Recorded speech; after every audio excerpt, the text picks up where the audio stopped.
cash on me. No one tests that theory. You, sir. The eye. I can do this all however long we have. Yes, it is. Nicholas Panera III. P-A-N-A-R-A. You're thinking E-R-A. I've never been to that place because I was bullied my whole life, called Bread Boy, Breadhead, Bowl Boy, all that stuff. If your last name was like Applebee's, you would never go to Applebee's. I promise you, because your whole life would be like, oh, that kid's the Applebee's kid. Get him or something. Anyway, moving on. Oh, look at this. Help! No. Water!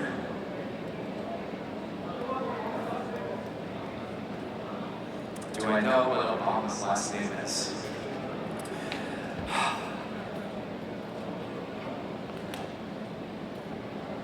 No? I was gonna be like, Alma? The Ma. Oh my goodness. You guys are safe. Like, are these the questions you're gonna ask? No? Okay, good. I was getting worried. So what do you do in the Bed Bath & Beyond? I'm just saying, like, I mean, if you want to ask it, I'm just saying, like, if your character was... I'm going to write that down for next year. Any panels I do, it'll be great. Question. I was already asked that. I said out. There will be a quiz later. You fail. Boom. No, I'm kidding. You, sir. Oh, it's been great. Oh, boy, my goodness. I'm being swarmed. It doesn't matter what I feel. It doesn't matter. It is hey, how's everybody doing? Hey. Lovely assistant. I've been assisting myself by myself. Brian, I'm gonna leave it over to you, man. I'm gonna be out here, okay? You got it? You seem a little scared. I've been working on my stand-up. I appreciate the opportunity. Thank you all. Mic check, 1, 2. Hey, how's everybody doing out there? Too many games, too many games, too many games! Everybody have fun? Alright, how many Genshin Impact? Oh man, show of hands, that's awesome. Excellent work. How many have been here all weekend at Too Many Games? Excellent. Okay, well guys, we're cutting into this hour here. I just want to make sure we get everybody's questions when we're ready. Midway through, we'll start a line right here behind that microphone. And what we're going to do is, because we try to avoid all spoilers in the video games, we don't talk about video game plot points. Okay? So we're just going to keep it about the actors themselves, their experience, things that they've been up to, some of their other projects, things like that. But let's just not talk about story points, because not everybody is up to where everybody else is. So, alright, with no further ado, it gives me great pleasure on behalf of Past the Controller. My name is Brian Civic Minded Lessick, and I want to bring to the stage, if you were here, how many of you were here on Friday? Alright, so we have Resident Evil panel. Anybody else? Alright, well, welcoming back up to the stage is a very seasoned actor who's done work in, there we go. Theater, film, voice work, video games, multiple Resident Evil voices, Guilty Gear, Tactics, Poker, and of course, Genshin Impact. It gives me great pleasure to welcome to the stage Nicole Tompkins, everyone. Nice. And this is very cool for us. Welcoming back to the stage for his second time here, second appearance at Too Many Games. We had the pleasure of interviewing him about 3 years ago, his first time here at Too Many Games. Welcome back to the stage, a man who has over 600 credits on IMDb. 600? 600? I can't even count to that. That's insane. Tons of major video game franchises, including Overwatch, Sonic the Hedgehog, Street Fighter, and of course Genshin Impact, along with a lot of anime franchises, Teenage Mutant Ninja Turtles, woo! My Hero Academia. Oh my gosh, you got Sailor Moon, One Punch Man, all these other ones, and of course Genshin Impact. Let's welcome back to the stage the one and only, the man, the myth, the legend, Mr. Keith Silverstein!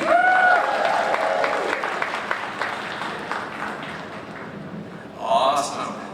That's 600, dude. I didn't know that. I looked this morning. Sure, I did. Yes. Okay. It was like 603. When's the last time you Googled yourself, Keith? I think it's time. It's time. I guess I should. You gotta give yourself a new Google. 600 seems like a lot, for sure. That is probably counting the same thing twice. Who knows? How you guys doing? Happy Sunday. You guys are bringing mellow into the Panisello, they like It's a relaxed Sunday. We're on a Sunday picnic. Yeah, we can always chill, right? Nice cup of tea. Everyone's voice is tired if you've been here all 3 days, so we can talk to each other gently. Inside voice, out just metal. Yes, well. What is your favorite kiss word? Like a mellow podcast? What's that? Like a mellow podcast working? Like a mellow podcast? Chill? Hey everybody, I got to go right up on it, huh? Welcome. Hi. I feel like Genshin's a really relaxing game in some ways, though. It's really pretty and lovely, so we're in the mood. First question right out of the bat, for those who do not know. What voices do you do in Genshin Impact? How many characters do you do? What are their names? There's a few, correct?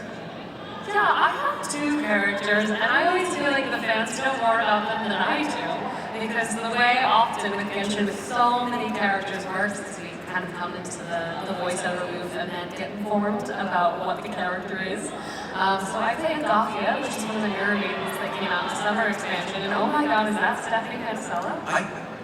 It is! I believe it is! Is one late to something? How very Hi, awkward. Stephanie. Welcome back. Hi. You found us. She nailed it. Hi, everyone. So yeah, so that's it. I played Gothia, and then I also played a princess on a stage at a stage show in the summer expansion, which is just a fun little tidbit, side bit, where like you can go and watch the show. She's like one of the actors on the stage. So I have very small roles in Genshin, but I think it's a really beautiful universe. But there are no small roles. Isn't that the Oh, first thing? small minds. Yeah. Nice. How about you, Keith? Yeah, I voice Zhongli in Genshin Impact. CEO, Geo, Rex Lapis, it's all the same guy, I'm not naming multiple people. Geo Daddy. Geo Daddy, somebody called Zaddy. I accept all those terms, they're all okay. There's one I don't, I won't mention that. When you know what it is, don't say it. And then you might find these a few other characters, but I like to keep those as Easter eggs. If you know, you know. Yeah, you know, right? They know. Everyone, I'm Stephanie Panisello, and I voiced the NPC you loved to hate in the beginning, which was Cloud Retainer, until you slowly started to realize she also could cook, she also could create things, she was also quite funny and sassy and lovable, and then got her playable, and she's now Shenyun, and she's also absolutely beautiful and unapologetically, unintentionally hilarious. So. All right, now I gotta ask. Which of the characters throughout the course of your career do you personally feel the most kinship with, or you believe is the most like you?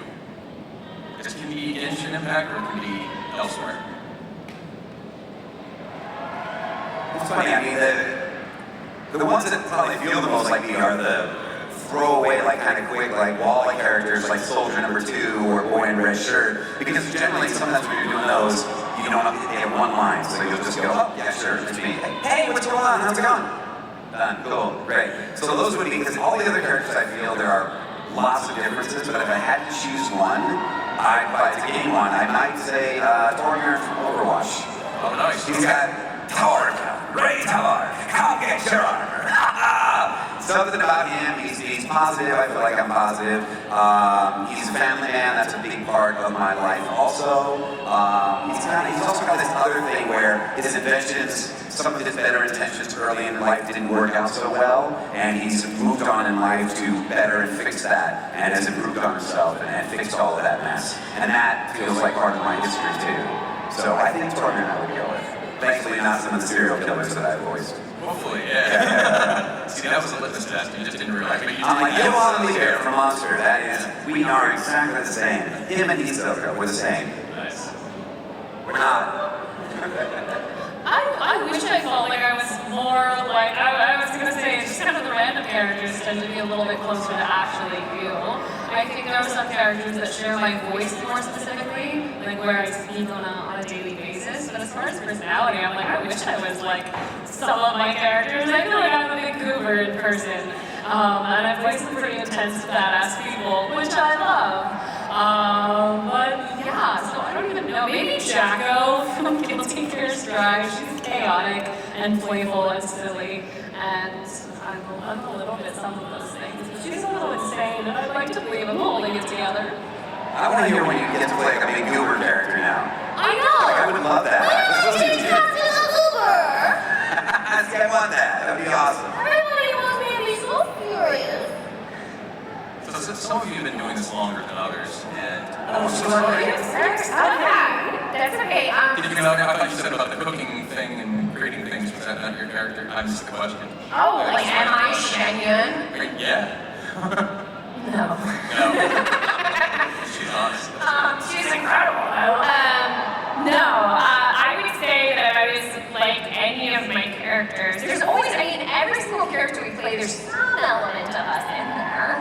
So, but I would say I think I have some aspects of Claire, because I feel like there's certain things like that. You know, I do love that. But I was gonna say there's a character that some people don't know about that I voiced. His name is Bean in a TV show called Bada Bean. It's an animated series, and he is wacky and sweet and kind and crazy and loyal and stuff like that. And I feel like he does share some of that with some of my other characters. And so that's probably one that I would say. So. And for that voice, were you given sort of carte blanche to come up with that, or were you sort of guided towards that? How much of yourself can you put into that character, in other words?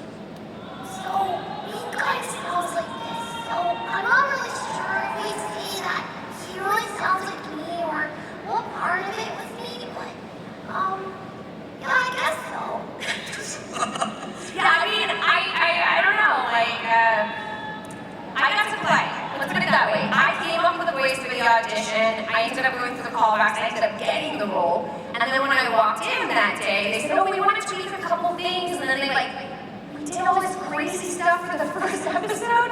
And then when I came back the next time, they said, you know what, we're just scrap all that. We liked actually exactly what you came with. Oh, that's so funny. So, so that happened. So I guess part of that was me, but also we were discovering and playing, and that show was 52 episodes we really discovered and played, so yeah. That's awesome. So, are any of you surprised at the cultural phenomenon Genshin Impact has become? Because it is massive. I mean, it's one of the most popular games on the planet right now. I don't think, even as an avid gamer, I love playing the game, I was surprised at how popular it got. So do you share that? Is it something you sit there and go, yeah, we knew all along? Or is it something like, hey, when I started with this, I had no idea it was going to blow up as big as it did? I think this is a great question for Stephanie, who streams and has been playing Genshin actively. Because I've played a few minutes of the intro through a friend once. When I kind of joined the series for my little moment, I already knew it was huge. I already knew people were crazy about it, and from what I had enjoyed of the game, kind of through my friend playing, I just knew it was like super beautiful art, and the music was really lovely, and that it was gonna grow and grow and grow because of how many characters and storylines that it has interwoven in it. I mean, to be fair, Keith, you may have started right before me, though, character-wise. I think The game wasn't out. No, game wasn't out, though, but I wonder if you recorded right before I did, because Cloud Retainer gets introduced after we know about your character. Did you know that it was going to be crazy?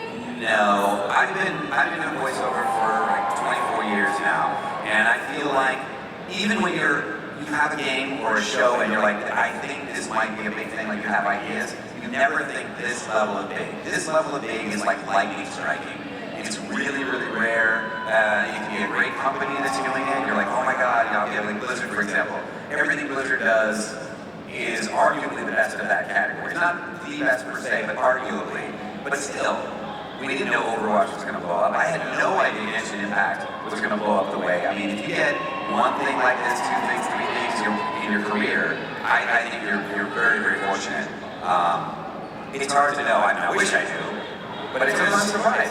Keith, your career, you've had it both ways. You've been involved with projects on franchises where they were already established prior to you coming aboard. So in other words, like we talked earlier, like Dawson, like you've done the voice for him, which is amazing. I'm a big Street Fighter guy. But I mean, that's sort of one of those legacy franchises. So how does that differ when you kind of jump aboard and say, okay, either I have to redefine this character, or I have to fill these big shoes, or it's a character that everybody has these set expectations, versus the game like Genshin Impact where there's nothing really established in the lore or anything prior to? Is there a difference in process? And that's for each of you. Anyone who wants to tackle that? Yeah, no, well, strangely enough, like when you're jumping onto something like Street Fighter 6 and taking over another character that's already been established, there's a lot of pressure. You know, Street Fighter is a huge franchise.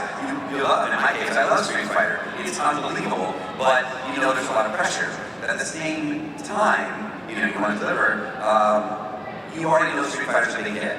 So when Street Fighter 6 comes out, people may absolutely love it more than 5 or 4 or 3, they may not, but it's gonna, you know what I mean? It's already established kind of where it is. When you do a game like Genshin Impact that's brand new and it blows up, it's new for everybody. So not only do we not expect it, we're always trying to give our 110% no matter what we do, but we don't expect this if you're in from the beginning, basically.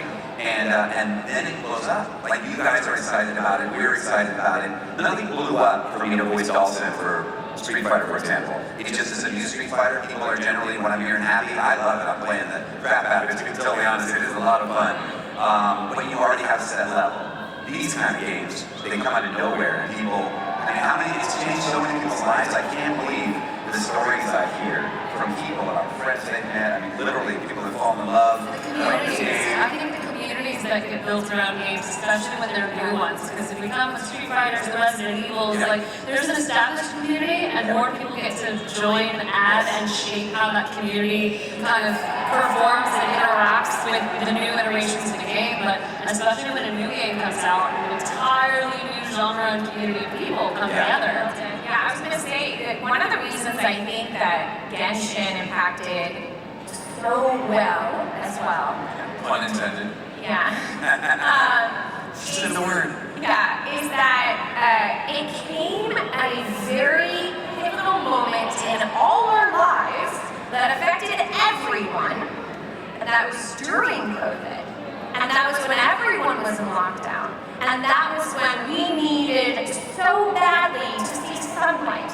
We needed so badly to be out in nature. We needed so badly to interact with one another. And we were able to do it through a game that took that very seriously. And was like, you know what, we want to create this beautiful environment with music that makes you feel. We want to be with storylines where you're communicating with all kinds of people. I mean, you got a whole lot of story in the game, you know? And the really cool thing about it is that even now, I came into the game later on, so I'm only like 8 or 30 in the game. But what's really cool about it is that even I have a week where I'm stuck in the booth all week long, and I'm like, I just want to go outside and even talk to a human. And I get to stream this, and I get to be in this beautiful world. And I get to feel like I went for a stroll, and I get to feel like I'm flying in the clouds over these beautiful waterways. And I think that's what kind of really made it special. And I have friends who knew me, like, they're like, oh, it's so wonderful, you're Claire Redfield. But I'm going to tell you that they didn't call me the way they did when I found out that I was Shenyang. Okay? They freaked out over that one. They were like, this kept us, like, happy and in a good place throughout all of this. And that's the one that actually got them more excited, oddly enough, than anything else. So. That's awesome. That's awesome. One of the things I'm always in awe about is when actors have a ton of different voices that they do. And I'm talking like, you know, when you look back at like a Mel Blanc or a Wes Welker. And yeah, but this question is for all of you because it's sort of like different stages and you know, some of you have been doing this longer than others. Keith, you said 24 years, correct? How long for you? Not quite that many years. Not 24. Okay. I'm not trying to like date you or anything, but it's like how That's a great way to date us really quick. Like how long would you say you've been doing this professionally? Since like 2013. Okay.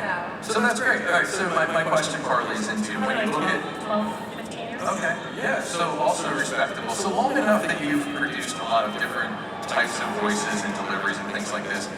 Two-part question. So one. How do you categorize or catalog the voices that you do?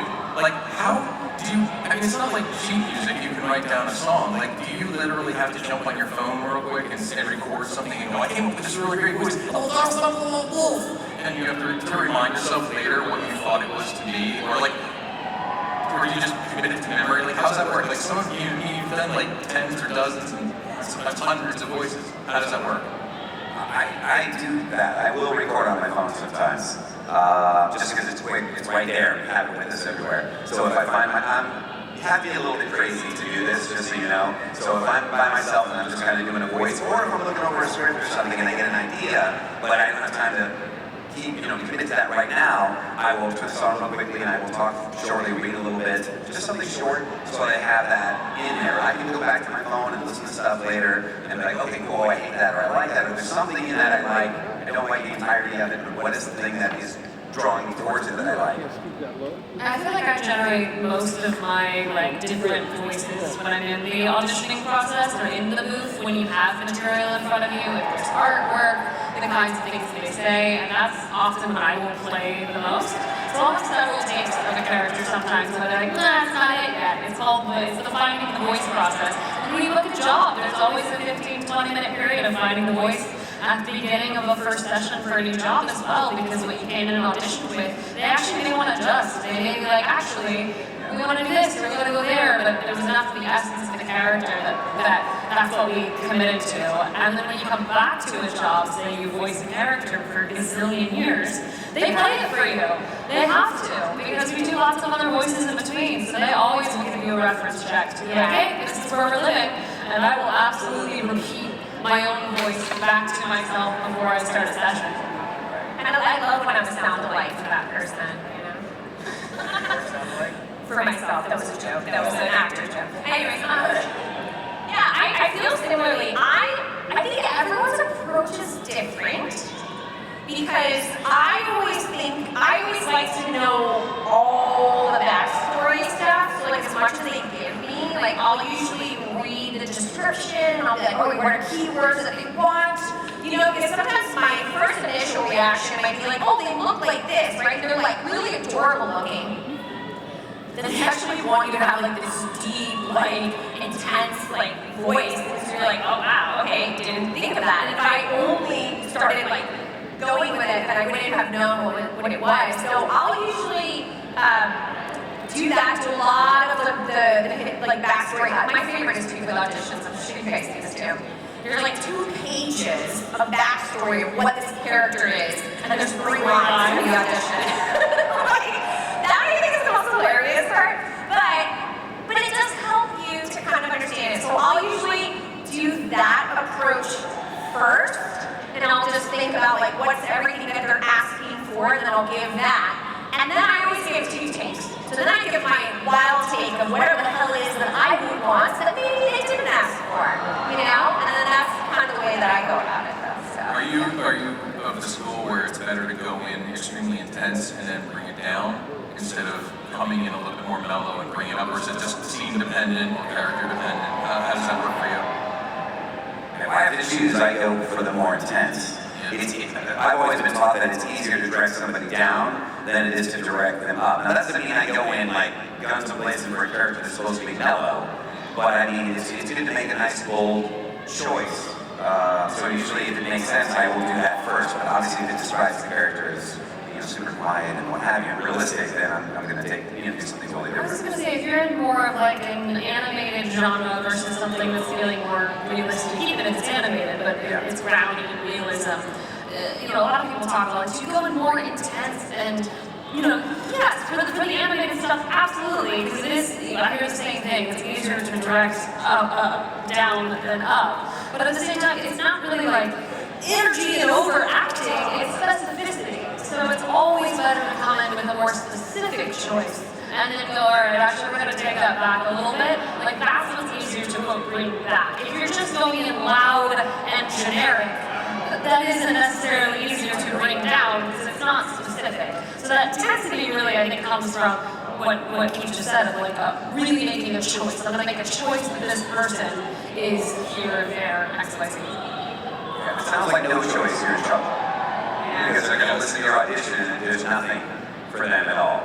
So when we say bold, it's not screaming and yelling when the character should be, or talking like this when it makes no sense for the character, because it's real. But you make a choice and then they go, okay, at least I know where they're going. I think it's funny too because sometimes I will, but again, with the two versions, I think the two takes makes a difference for what I send, because sometimes I'll even do a third, because sometimes my intensity, like when they're like, she's angry, I'm like, do you know that I'm Colombian, Spanish, like, angry to you means one thing, and then my angry will really mean another thing, so sometimes it'll be like levels, it'll be like, level 1 is kind of like mid-range, level 2 is just kind of more subdued, level 3 is like, whoa! And then they'll be like, yeah, you know, you're right, that was angry. You know, maybe not as angry, but we know we can get there now. I just really love your delivery. Level 1, level 2, level 3. That's She unlocked. That's awesome. So it sounds like it's better for you to have at least some semblance of understanding of the character before coming up with the voice that you apply or the acting style you apply. But in keeping with that, and contrary to that, in fact, do you have that voice in your repertoire where you haven't used it yet, but you're like, I can't wait to use this? Like, you have something in the... okay, so you just show your cards. Is there like that one thing where you're like, as soon as I find the right character, this is the voice I want to do? Like, you already have it teed up. It's funny. When I was first getting started, I had a bunch of voices, like just characters that were kind of in my repertoire. I don't do that as much. I mean, I guess I have now because I have all the stuff I've done too. But I don't think in the same way. But when I first started, there was a lot of, I got this guy, and I got, oh, there's 15 characters, or there's whatever, right, that I would jump between. And one of the ones that I really liked was I would do it's a little bit of a nasal thing. And I had these voices, which I got from an old Cross Superstar show called Dr. Shrinker. And that's why I had this thing. And I never got to use it. I was like, I just want to use it. I just want to do it. I don't know why. I love it. And Monster High, Escape from Skull Shores, they cast me as the villain in that, Barbara Farnham. And I got to use it. Kipling, look at them. All these horrible, horrific, beautiful monsters. And I got to do it. And it was funny because there's very few like that. I was like, I got to do it one day. You can't force it, by the way. You can't just be like, this as I have no place auditioning with this character, but I'm going to do it because damn it, I want to. But I got to do it. And then there's another one. I forgot the actor's name now. Well, if you kill a moment for it, the famous Winchell's. No, I'll get his name in a minute. But this is an old Disney, like if you saw like Alice in Wonderland. He's the Mad Hatter, and he does this kind of thing like this, right? And he's in Mary Poppins, and he can't stop laughing. And I always loved that voice too. And I got something very similar in Disney's Amphibia. I got to play Barry on that. He was kind of like an evil Willy Wonka. And it's not quite that. It's not an impression of him, but it's in that same vein. And he's evil, but that's how he talks. So I've got a couple of them that I don't think I have a third. I think those were the two I was always like, and I nailed it. So I guess I'm done, right? No, I'm not done. But it happens. I feel like I tend to do the voices that I want eventually. This isn't a voice, it's just a thing that I do that's really weird and creepy that hasn't been used yet. Which if you... World premiere. No.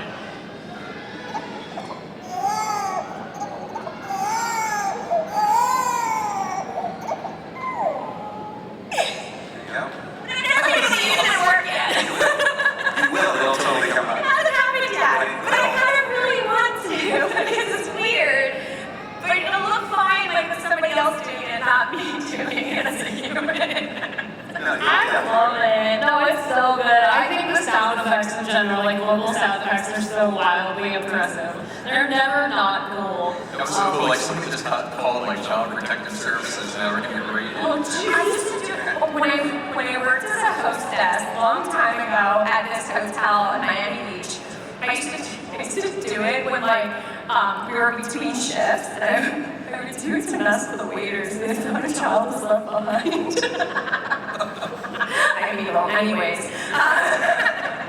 I definitely have depth voices that I've played with. There's lots of like little people that I really would love to use, and I've used them for some animated things, and they definitely popped out. There's all sorts of different versions of cute critters and creatures, and I think they evolve based on the character.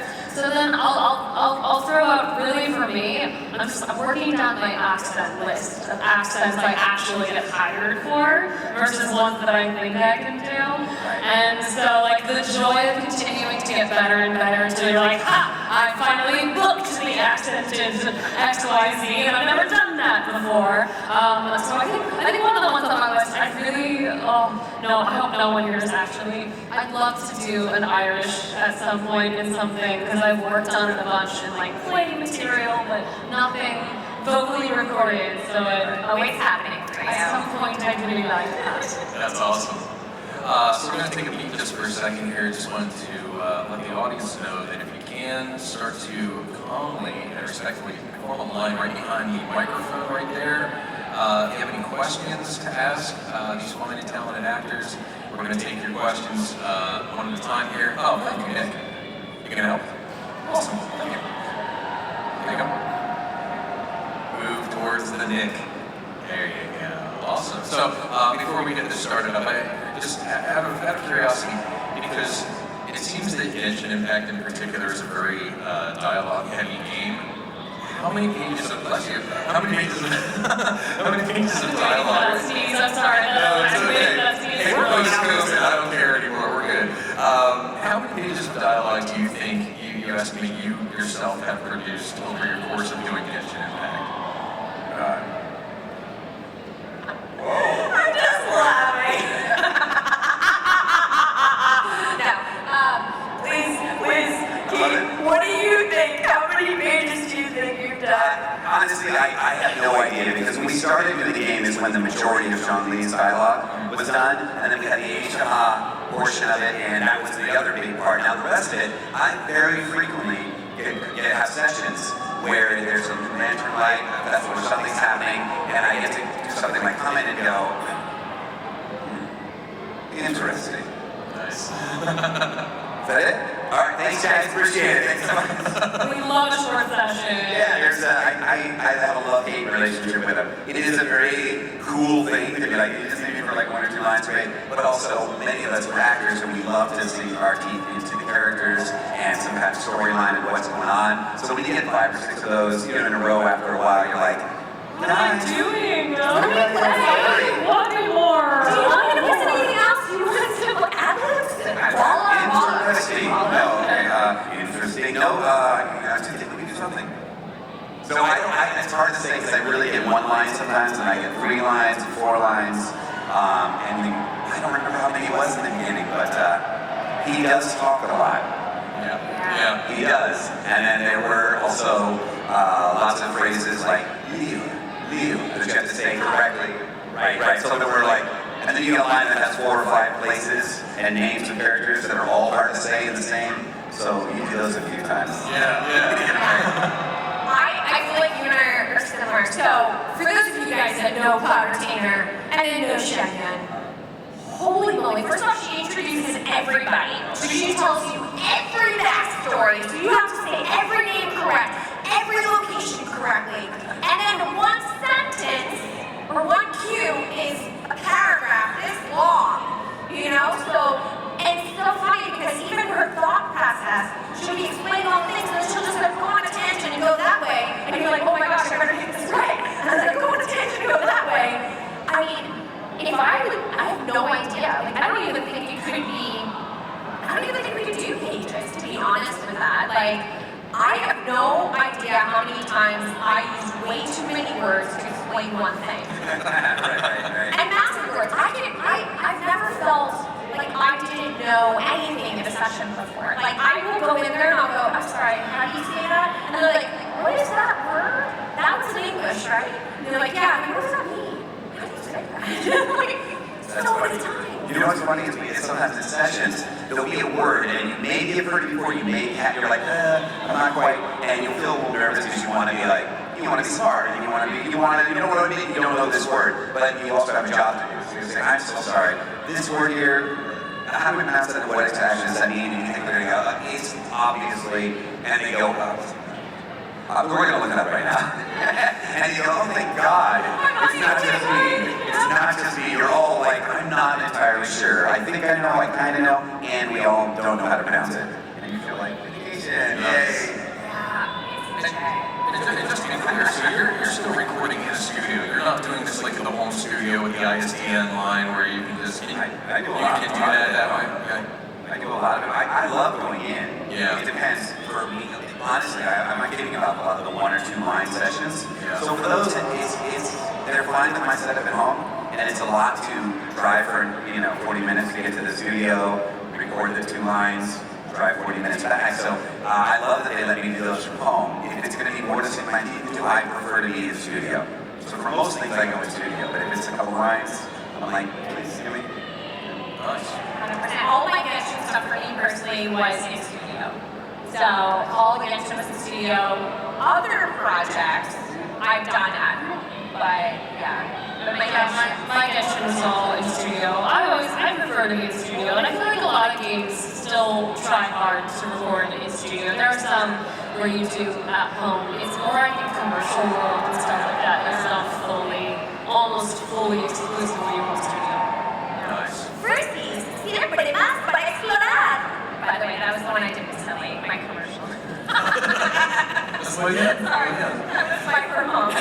All right, so first question from the audience members. Just remember to speak clearly into the microphone, and a gentle reminder, no spoilers. All right, go ahead. My question is, how many takes does it take to get through pages or lines, and how badly do the failures or the mess-ups set you back? So I think it depends on the director that you're working with, because everyone kind of works differently. But they'll probably tell you something different or something very similar. We often go in and we'll do an A and a B, and they will pick an A or a B, which is like 1 or 2 takes. And then if they have a note on top of that, or we didn't quite nail it, or if we stumble, then we're just going to give another. There's a C. I stumbled on B. There's a C. The director's going to pick A or C, and usually move on, unless they really didn't get the essence of the line, or hey, here's context you needed. He's actually talking to his enemy, not his mom. So go ahead and try that again. And you're like, great, good to know. And I think, hold on a second. We went through some. His mom is actually his enemy, so we can go back to the one you were doing before. Sorry about that. We misled you. Yeah, that happens a lot. Again, that's like when they're this long, you've got this thing that happened, and then this thing, and then this thing that happened, and then for some reason you can say leeway, but you can't say it correctly that one day, and so that's when it's not often, but they do happen. We call them Franken takes, and they will take the beginning of this one, the middle of this one, and end it with that one. And then we sound fantastic. And that's the beautiful art of having a director and having our sound engineer who loves us and makes us look great. Because that happens sometimes. It's not easy. Can it be frustrating? 1,000%. But you can't let anyone hear that. So, You just said that word out loud. oh shit. This isn't being recorded, right?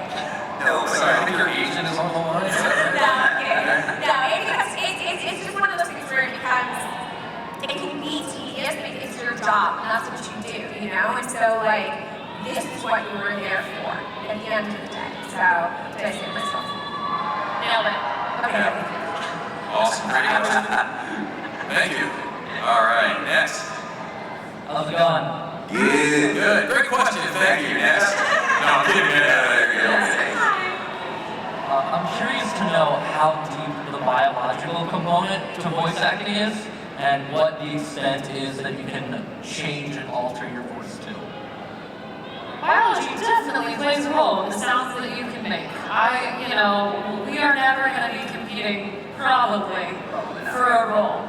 It's just probably not going to happen, though. Just admire what you do, because it's going to be like, I cannot do that. And It's very vice cool. versa. So biology definitely plays a role in what you're going to vocally achieve, but I also think it's something that can be practiced. It's still a craft, and also everything that we're using is still muscles, and those can be trained and toned and stretched and improved in the same way that people go like, oh, I don't sing, I don't sing. I was like, yeah, but you haven't been taught to sing either. You're right. And does it help if you have a natural inclination towards pitch? Yes, it's a harder thing to teach. But you also can expand and strengthen and learn new things about your voice and your biology. That was great. like that. Thanks for the question. I was gonna say, one other thing with that too, some actors have a whole career with just their voice. They're known for their voice. That's their signature voice, right? Then there are other actors that have a range and are usually like a lot of utility play, right? They're able to play in all different stuff. So there is no restriction. You might just be very good at yours. And it's all about, remember, it's not just the voice, it's the character behind it. It's what the essence that you're putting in there. So that doesn't have to be the reason why. Just because you can't go from here to here to here to here to here does not mean you can't have a career in it. So. Yeah, like good examples. Do you know who Gilbert Gottfried was? Okay, so Gilbert Gottfried had a signature sound. You knew it was him. I don't believe he did a lot of voiceover where he was a totally different sounding voice. If I'm wrong, I apologize. But he got a lot of voiceover work with that voice. That was what he did. That's all he needed to do. So would he use that more, maybe? In any sort of Resident Evil world, in games and that sort of stuff, those shifts between characters are subtle because we are operating essentially in something cinematic and film-like, you know. And think about film actors, like how often they play a bazillion different characters, and you still love them for their voice. You know, you may have subtle shifts in accents, a tone, maybe even a pace, but all of those things can change the feeling and the essence of the character. Yeah. Thank you. Welcome.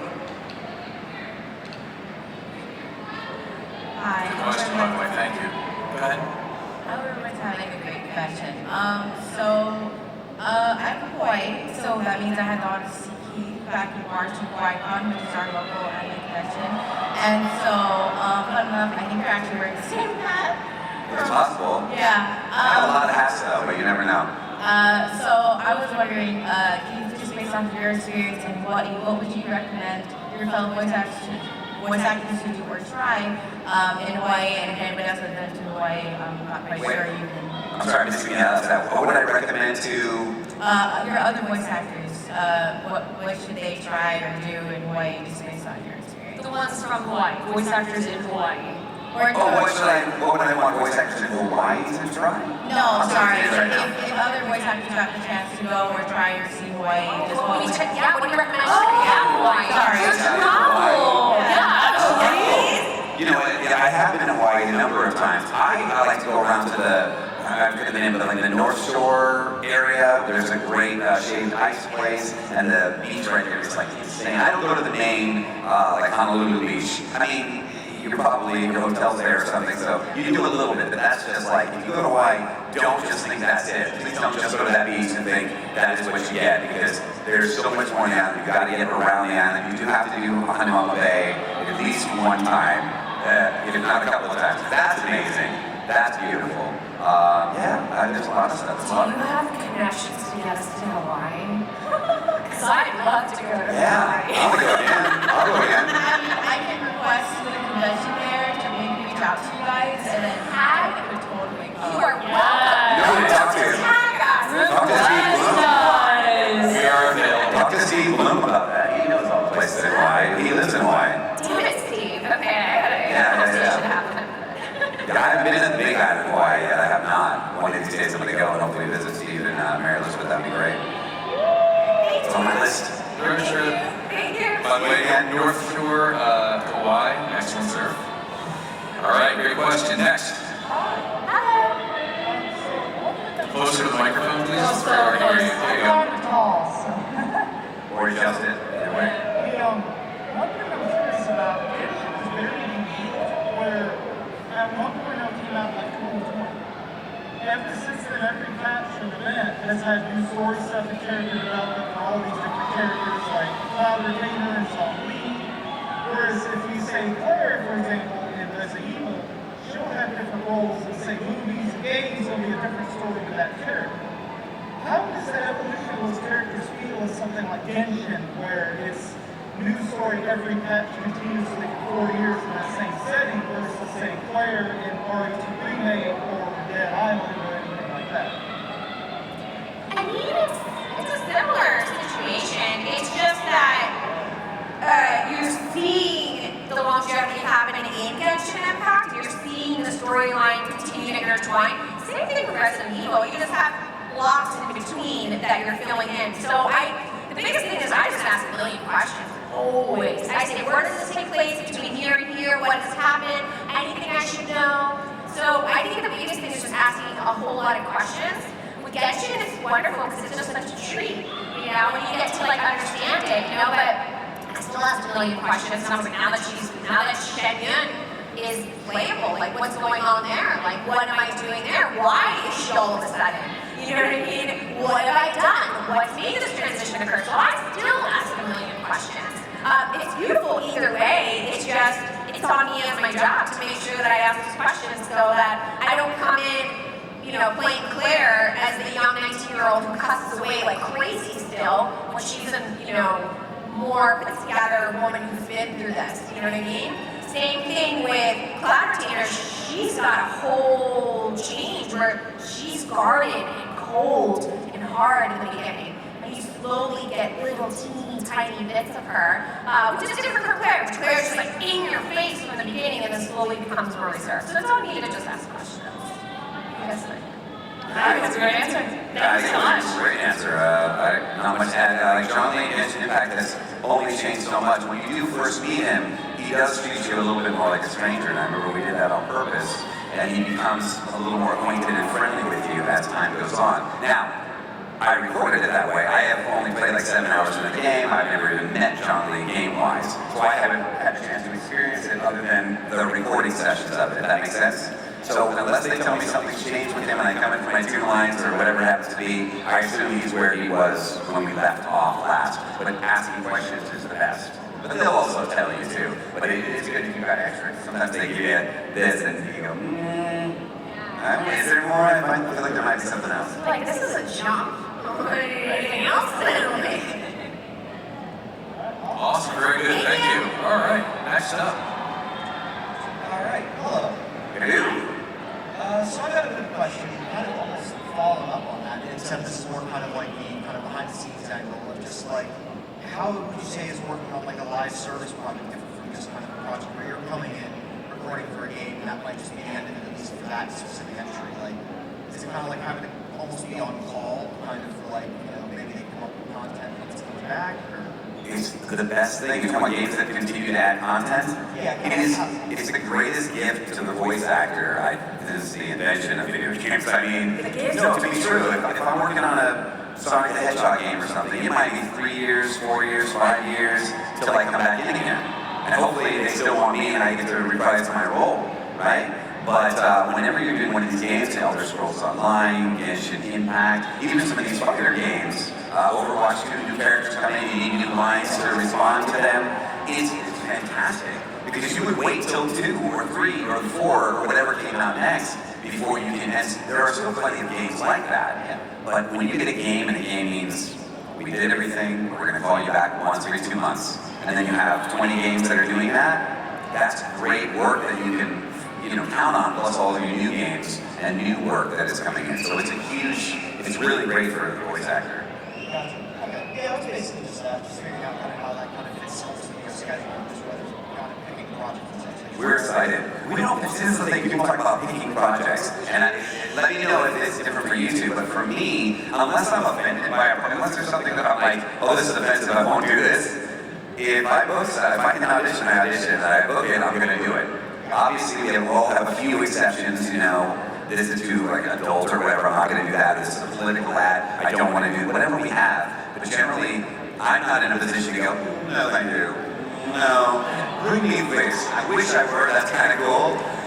Yeah, I just think of live service made that more picky potentially, because I don't know if there's like almost a cap for how much you can possibly commit yourself and kind of spread yourself when it comes to They tend to work with you scheduling wise, because if they cast you for the character and they know they're going to randomly call you 8 months later, but they didn't prepare you for that, they're going to work and see what's your schedule, what do you like. We also have home boosts now, so if you're suddenly not available, they pretty well are going to work hard to get what they need. Yeah, that's it. Sorry. No, same thing. I was just going to say, I'm so sorry, I must go, but if anybody, because I have a flight, but if anyone wanted an autograph specifically from Shenyun or anything like that, I'm going to my booth right now, and it will be quick, but I must go, so I'm so very sorry. Thank you again. Stephanie. Stephanie Panisello, everybody.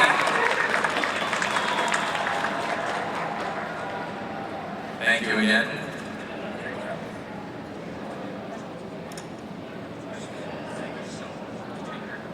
And just like that, she was gone. Out of our lives, maybe forever. Off to seize the skies! And before we get to the next question, I just had something to interject. I was curious because somebody brought this up and it got me thinking. Do you have another, obviously, actor or voice actor who really inspired you, who you draw inspiration from? Doesn't necessarily have to be your favorite, but just somebody.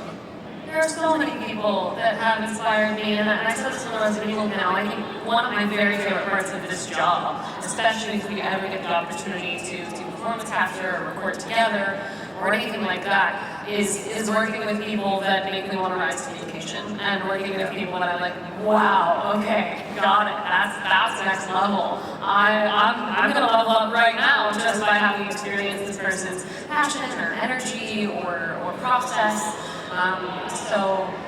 Naming names is hard. There's so many talented people in this world, and so many people that have personally, inspired me. That's awesome. Yeah, I've always had a hard time picking someone because the truth is, like, when I do go into a session and I get to work with other people and other actors and watch them work, I am always blown away. Everybody brings something different. I cannot overstate that. Like, you could be new.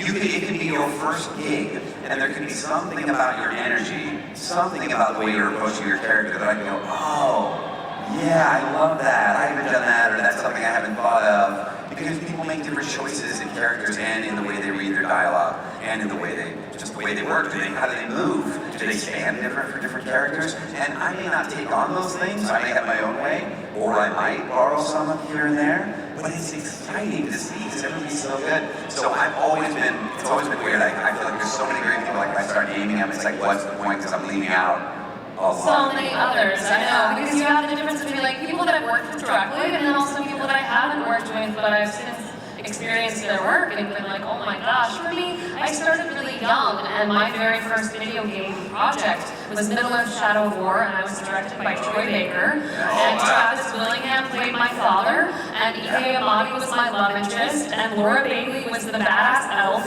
So I walked in and was like, oh my god. Just with stars in my eyes, with people that were incredibly passionate and excellent at their craft. So there's some names I can chuck out, but that's one project and one experience, and it just multiplies from there. Yeah, There's some good names. that's a good group. Absolutely, 100%. Yeah, go ahead, man. So my biggest question is because I know with voice acting, a lot of it, it deals with like your voice cord, your vocal cords and stuff. How do you deal with vocal strain? Because I know with voice actors, you guys have a lot of different ranges and stuff. How do you deal with So how do you preserve your voice? In other words, how do you deal with vocal strain? There's lots of ways to preserve your voice. First and foremost, it's getting enough sleep. For me, like making sure you sleep, don't do crazy late nights. Drinking late at night is not a good thing for me. I happen to know that it's not good for me to have like spicy foods late at night or even eat late. So I kind of stop eating, generally speaking, except when I'm traveling, by like 7, so that I'm not digesting that and getting any acid in my throat while I'm lying down. That's a personal thing. There's warm-ups before you do almost everything. I have to do like the saline thing I do in my nose to clear out my sinuses every morning. All those things really, really, really affect me. So everybody's a little bit different. I don't do dairy, and one of the main reasons I don't do dairy is because it kind of stuffs me up, and you can eat it up like this. So sometimes you have to even change your diet, potentially. It just depends who you are. When I was younger, it didn't matter as much. But the older I get, the more I have to warm up, and the more careful I have to be with my voice. Also, when I go to concerts or sports events, I'm the guy who's going. I'm not screaming. There's no way I am going to be screaming at those events. I will be into it as much as everyone else, but You're like, I'm not getting paid for this. No. So when you go to a rap show and somebody say ho, and you're just like, yeah, that's me. Okay. Yeah. You don't know what's going to happen. Do it by myself. The spotlight. It's not like just me, but that'd be hilarious. Everybody steps back, spotlight, it's me. The other one that's a deep consideration is like, when this is your job, you have to take precautions. You sometimes have to be like, for example, yesterday was a really long day for us. My voice is incredibly tired today. I'm just quieter, and after this, I'm gonna be silent. Because Monday morning I've got more things to do, and Tuesday I've got to, lie down auditions and lay down auditions, so we then just take steps to rest, warm-ups, all those things. Fair. I'll answer your question too, because I think this applies to what we do when we do a lot of hosting and things like this. We're talking all day, and especially events like this. Ricola, I have him. If anyone would Ricola, sure. Oh, yeah. Keith approved. There you go. Approved. So I don't like cough drops that are mentholated. I find that they sort of interfere. I'm not a fan of that. That's good. Yeah, I'm not good with those. Ricolas are good, and room temperature water. Not too cold, not too hot. Water. Water, yes, I'm from Philly. Oh no! I walked right into it. It's one of my favorite words in different accents. I know. Oh, here's a weird one I learned recently that I've tested a little bit. If you're doing like crazy creature noises, and that's a session like that, regular Lay's potato chips have an oil to them. Like you chew those, not between every take, let's say, and obviously you have to pace it because it's noisy, so you can't just do it all the time. But I learned that in a Wall group.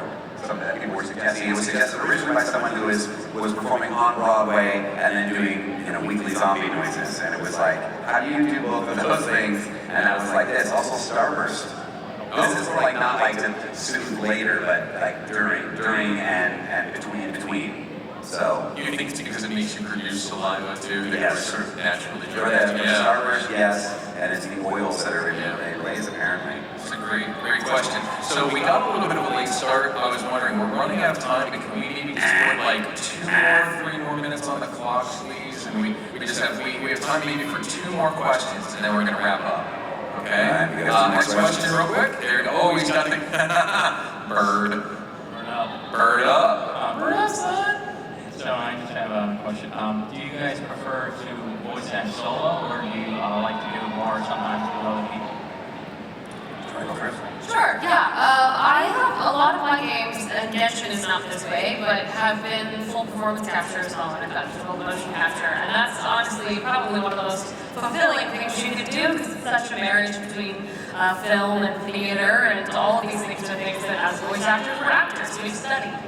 We're studied actors, and so the joy of getting to work off the chemistry of other people, it's unparalleled. And I think that, I won't speak for my friend here, it parallels though, just booth work as well. If you get the chance to record with other people, I think it's an amazing way to feel collaboratively creative.